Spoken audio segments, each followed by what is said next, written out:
What's up everybody, how's it going out there? In this video I'm going to be making some perfect French toast, as well as I'm probably going to make some perfect scrambled eggs. So first thing we're going to do is we're going to get down to business here. So we're going to go ahead and we're going to get some eggs out. Now, and these eggs are going to be both, this is broken. Both of these eggs are going to be used for both the scrambled eggs as well as the French toast. Now if you want to try to prevent your French toast from tasting a little scrambled eggish, don't use any of the whites, because essentially what we're doing with French toast is we're making a custard, and you don't use whites with custards. But essentially, that's really what we're doing. So we're making a custard. As far as the bread goes, you want to use a fairly thick. You don't have to use things like Texas toast or whatever, but usually thicker the better, as well as drier the better. So I think French toast actually started because somebody was trying to figure out a way to get rid of old bread. Okay, now just mix and mix and mix and mix and mix and mix and mix, trying to make this all one color. Okay, so we have that all one color, and this should probably be a bigger bowl, but this is going to be okay. I'm going to pour a little bit of this inside here. That's probably enough, because I'm not going to be eating these, only my wife is. The rest I'm going to save for my eggs. And now I'm going to end up putting some heavy cream in here. You can use half and half. You can even use milk, but the thicker it is with the more fat and everything like that, I think the better it is. And we're going to pour a little bit of that inside here. We want to make sure that this is mixed well, and we want to have a good ratio between the two. 50-50 is usually pretty good. This right here looks like there's more egg than there is cream, so we're going to add a little bit more. Now you can put a little bit of nutmeg in here. I'm not going to. I'm going to be putting ground cinnamon instead. Going to put a little bit of vanilla extract in here. Now you don't have to do this, but this is going to make it a little fluffier, but you don't have to do it. I'm putting a little bit of flour in this mix. Right now I'm putting a little bit of brown sugar in here. This will give it a little bit more of a caramel flavor. I'm going to be using some of this bread here. I don't usually keep bread in the house because I don't eat any, but I got this specifically for this video and for my wife. So you'll see that it's fairly thick compared to a lot of white breads, and this is about right size. We're going to dip it inside here, kind of let it soak for a little bit, and then pull it out. And we want it to saturate.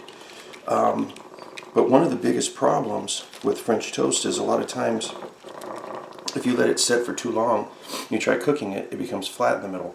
So that's why if you add the flour to this, it's going to help keep it fluffy. And not only that, but after we're done frying this, depending, we might even bake it a little bit. So I'm going to start the oven up at 350 degrees. So I've got this on a medium-low temperature. Now I'm putting my butter down here, get some of that butter flavor. But you got to be kind of careful with this, because the butter can burn and kind of become too nutty and too burnt tasting. So you know, keep this at a fairly low temperature here.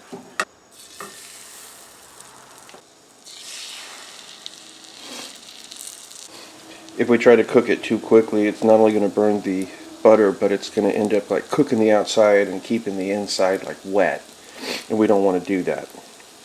So right now this is at a medium-low temperature right here, and then a little bit of nuttiness from that butter is okay, but we don't want to have too much of it. We're going to go ahead and let these cook for about 3 to 5 minutes on both sides, depending, right? Well, we don't want it to be too burnt, but we also don't want it to be undercooked. It's going to be depending upon your pan and your the heat that you use and your batter and all sorts of stuff. So we're going to keep it like that. And then I have enough probably to do maybe another 2 pieces of French toast, like maybe 2 or 3 pieces. Enough batter. And you'll see that this is not this is not wanting to sink in the middle. It's kind of actually puffing up a little bit. And some of it has to do with that flour that we added. Okay. But I'm starting to smell a little bit of toastiness, so I'm going to move this over here, get that butter where it belongs. Okay. Same thing over here, kind of get some of that butter where it belongs. If you wanted to, at this point, you could put a little bit of brown sugar on there. It's not going to hurt it. Not brown sugar, I'm sorry, powdered sugar. But we're going to use this pan again.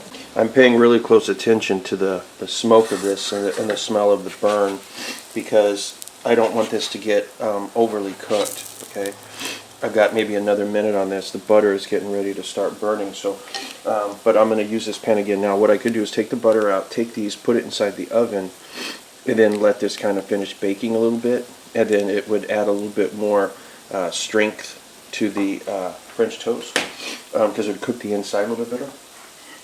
But what we're going to do at this point is remove these guys, because they are essentially finished, and we could go ahead and put our butter on there or whatever we're planning on putting. Now, before this gets too bad, I'm going to throw some sausage links in here.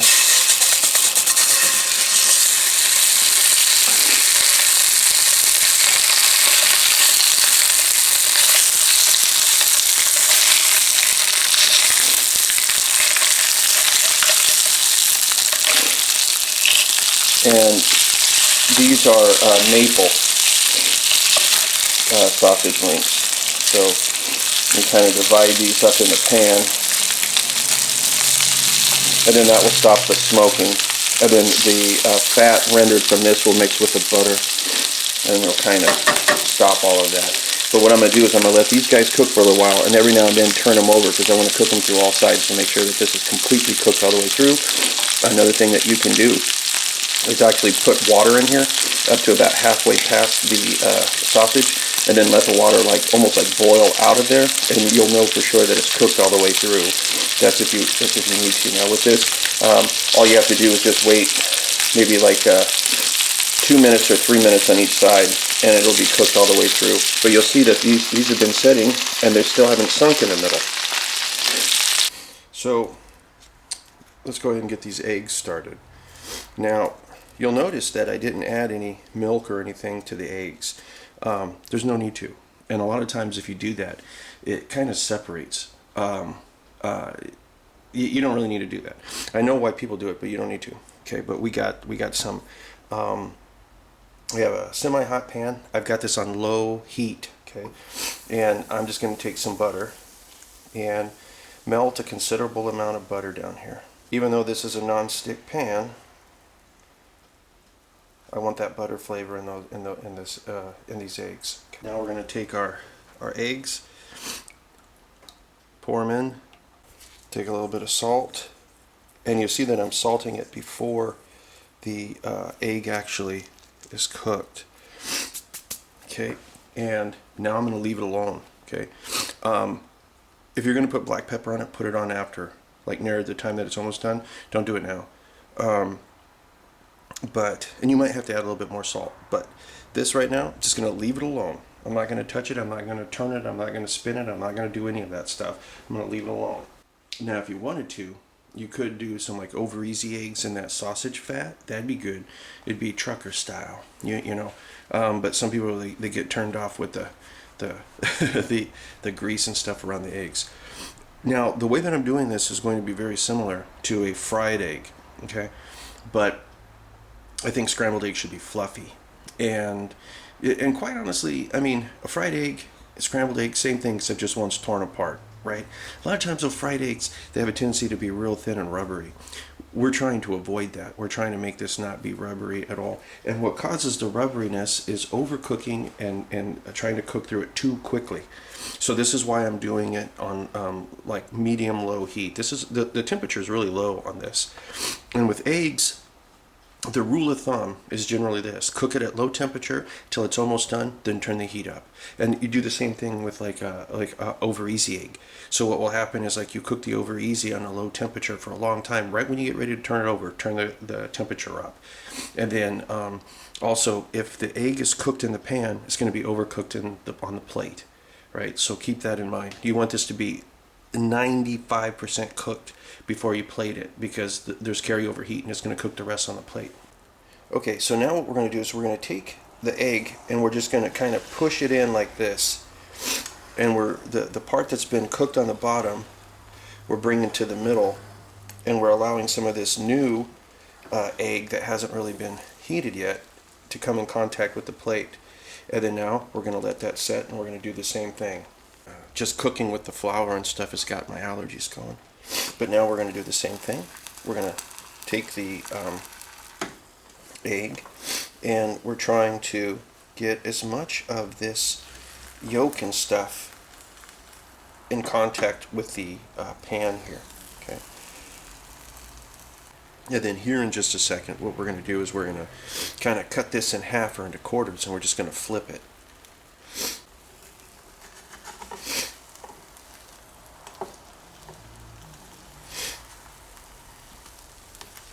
So at this point, this is when you would want to go ahead and do some more salt if you're going to, which I'm going to put just a touch more up here. If you want to put your pepper, you could put your pepper. I'm going to take some of these out and put it on my plate, and then I'm going to pepper it up. And see how fluffy these are? Because we didn't overwork it and we didn't overcook it. But I'm going to take a couple of pieces of this and claim it as my own. Okay, and then this section right here I'll give to my wife. And that's a little bit big there, but let me go ahead and plate that up. And of course, real maple syrup, none of the fake stuff. I actually used to like Mrs. Butterworth. That was my thing. But I'm just going to kind of give this a little bit of a drizzle so it doesn't oversaturate. It's easy to overdo it with the syrup, but I'm going to call that good. And there you go, guys. Hopefully you like that. Try this out. It's awesome sauce. And until next time, I will talk to you later.